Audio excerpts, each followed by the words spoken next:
Jen, ada penjo ma bende mana yo mayot. Bende osechopo kama koro iyudo ka josiasa lari nikech tiji maber. Kata gineno ka itimo tich maber ne ng'at moro moingogi, to gin joma piem magiwacho ni no Jen ni moda manyo ne gimoro maber mondo were gi ng'acha mondo bi korwa koni mondo koro attack ng'acha nikech oseng'e gik moko kata flows mag ng'at machielo kocha. Ere kaka balance gini kaka ng'ama blogger mandiko e mbui ka ne samoro jasiasa mogeno? Erokamano kuom penjo no George Bati. Anto mano pok otimore kuoma, but gimiwacho no josiasa to nyalo bedo ni laro ji kaluwore gi gik mi stand ne. Be in ng'ama jaratiro, be ihero ayany? Ing'eni nitie josiasa madier ohero ayany. King'iyo bloggers ma wantiego, nitie mohero ayany, nitie mawacho adier. Koro ka in ja adier ma ji oseng'eyo e social media kanyo ni ina ja adier, ok iyany ng'ato, josiasa adier nyalo manyi kendo ginyalo oro ji mondo iti kodgi. Koro yes, mana adier josiasa nyalo lari kaluwore gi tiji. Kong'e ni tiji ber to josiasa nyalo manyi. Ini iwuon lari be. Alright.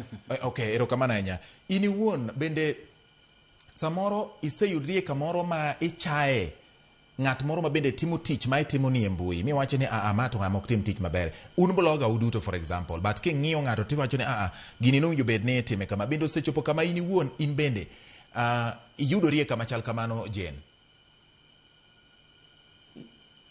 Erokamano kuom penjo no kendo. Aseyudora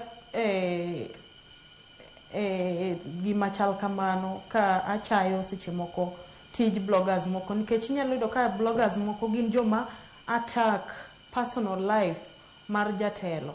Owacho wach kenyne, owacho gik ma ok relate to or with politics. Koro nitie bloggers mang'eny adier ma ohero dhalilisha jotelo e mbui. Koro mana adier nitie kuonde maseyudora ma chayo tij jomoko ma watimogo tich achiel e mbui ka. TikTok ka en achiel kuom platforms mitiyo godo ahinya e chwalo agenda mag oganda kata agenda mag siasa e politics masani gi.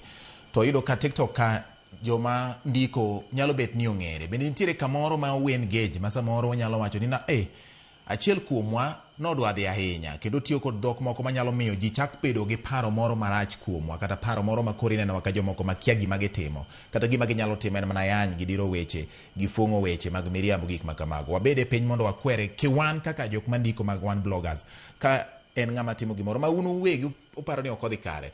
Ma be utimo koso en ne ondiek othothone e mudho kamodhi menye? En adier ni wan gi kuonde ma warome kendo wan gi grube be ma wawuoye ma ka ng'ato kodhi overboard, wan gi jotelo be nyalo oro ng'ato ni Jen kata political arena dhi wuoye gi so and so, okalo ne jatelo ma kamae. Koro one together obedo ni wawuoyo ne jotelo mopogore opogore, to ka wadok e mesa to wan ga kanya achiel, wan gi riwruok wa ma ka ng'ato timo marach to wanyalo dhi to wakwero ng'ato ni ka idhi marach. Ma be osenyuolo lemo adieri, Jen, king'iye e ratil kata e rameny ma wan bende osenyuolo lemo? Be nitiere jok moko minyalo wacho ni osedok piny koso pod ineno mana ka jomoko en weche midiro kata moko ma miriambo emineno kifuong'o?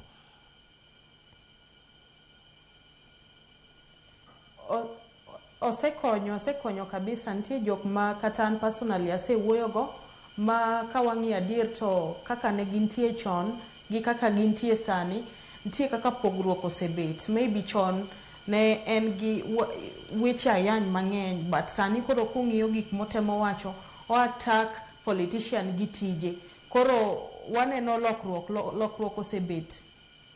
Okay, erokamano nya Jen, we apenjie ni bende nitiere sama jasiasa wuon oseng'isi gima odwaro, mong'isi ni mane ma owinjo bed ni timo ma ka ok idwar to wewe tijno, omanyo jok machielo, bloggers ng'eny manyalo ndikone. Bende chopo kama samoro kata achiel kuomi ose report ni awa jodalawa jal matiyo ne chato ong'isa ni gik ma odwar ni atim gin mage ma ka ok anyal to awuoga omany ng'at machielo.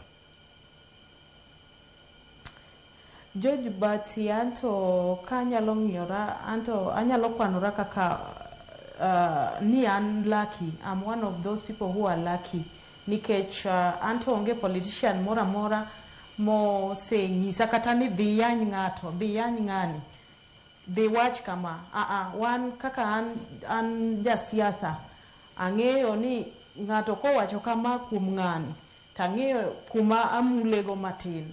But onge kumora mora ma jasiasa osebet koda, maybe gibet gi jomoko, josiasa mamoko bet gi joma support gi mamoko manyiso ni adwa ni yany na ng'ane, adwa ni attack na ng'ane, but an kian kaka political arena kata Jen, josiasa masetiyogo gin joma nigi luor kendo giluoro jotelo wetegi. Koro onge kumora mora ma gise approach ani nyakitim kama, hapana. Ine ming'iyo kaka wach siasa dhi to in koro itiya tiya gi wiyi kidhi mbele. Right, erokamano ahinya Jen.